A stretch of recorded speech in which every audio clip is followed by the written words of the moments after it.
So hello, everybody.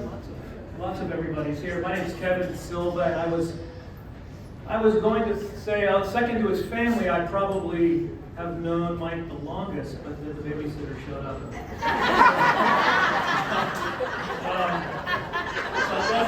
I guess I can look. But I've known Mike for 60 years, and it used to be that only my father knew people for 60 years, but now I've become him. I guess I met Mike when I was 4 years old, and people have mentioned a couple of times here that the Pennies lived in Pakistan, and so Mike and I were childhood friends from Pakistan. That's where we met at 4, and so we've been friends ever since, and we've been in touch over the years since that time. So. But the anecdote that I wanted to share is that our fathers were business partners for 35 years, and they had a small mobile home park empire for many years. And when they were in their 70s, I don't know, Bev, is that about right? More or less, it was time to unwind their partnership, and so they sold their properties, and then they each kept one. And so the Pennies kept one mobile home park, and the Silvas kept another. And the name of the park that our family has is called Silver Penny RV Park. And I manage that park today. So, and so now every week when I go there, I'll think of Mike.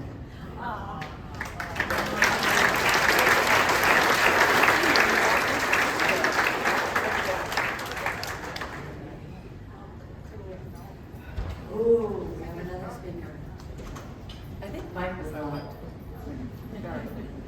I have a funny story. I'm the babysitter's daughter. I'm sweetheart, and actually, my mom was more than the babysitter. We're lifelong friends of the Pennies. Anyway, Mike was just about responsible for me being a special needs person. So, this is our inside story.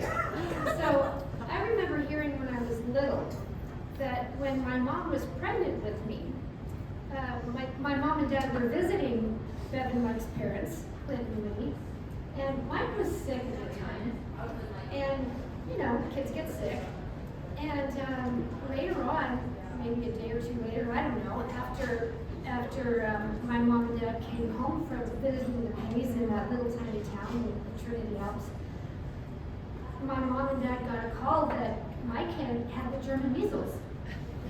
And nobody knew whether my mom had the measles or not. And so it was a little scary while my mom hurriedly made calls to her parents to find out if she had the German measles or not. So it's been my little joke between Mike and me that we've had between ourselves at different times that we've seen each other over the years, that he was almost responsible for me being a special needs kid.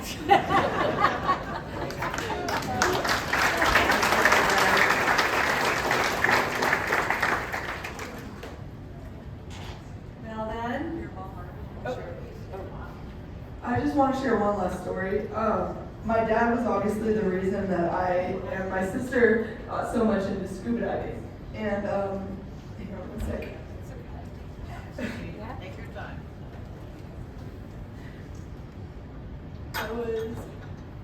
I was 18 when I don't know how old I was. We went to Mexico and we went to the Riviera Maya, and I had, my dad and I both had our scuba diving license. Obviously, Mom and Sam had them too, but they didn't want to go.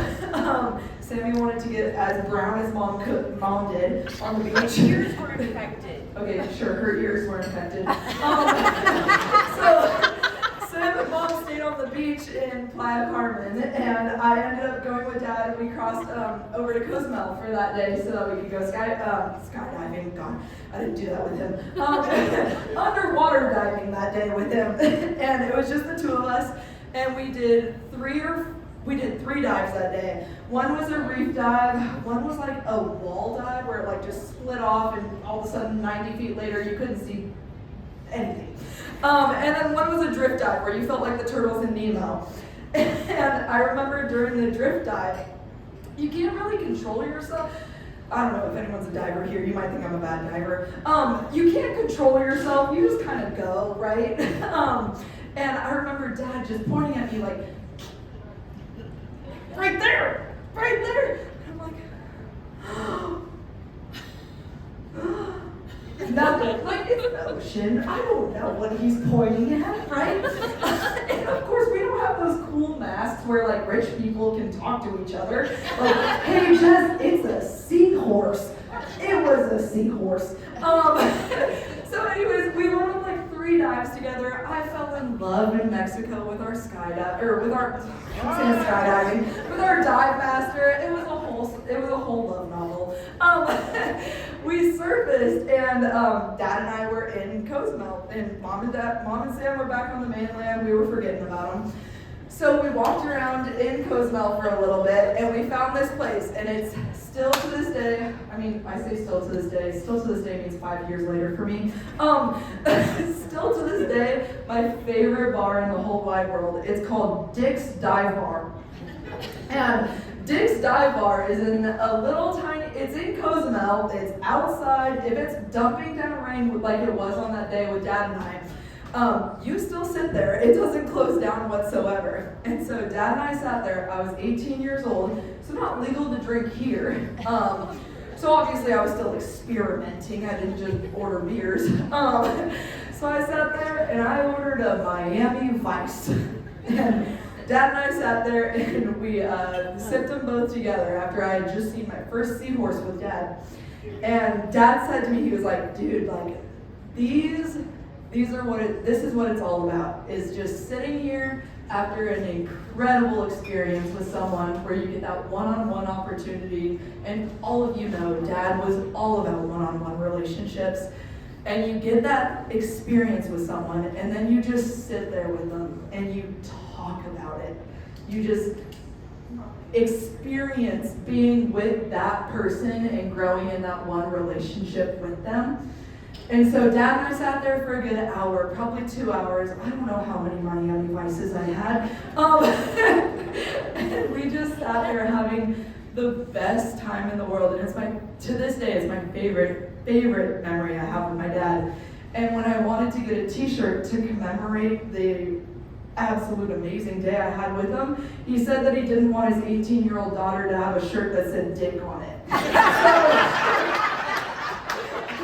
So 3 years later, when my god cousin, Jen Fritz, now Jen Buckley, got married, I got the t-shirt. But that is my favorite story with my dad, and I feel like that embodies everything I want to learn from my dad, of just having relationships that, I mean, people are here that my dad's known since he was born, that were in the hospital. Granted, your mom is like a given, you know? But I mean, something I want to learn from my dad and I want to embody for the rest of my life is just have those relationships that you call on a random Tuesday evening because you were just thinking about them. And I hope everyone else treasures that too. So, thank you. Thank you all for coming.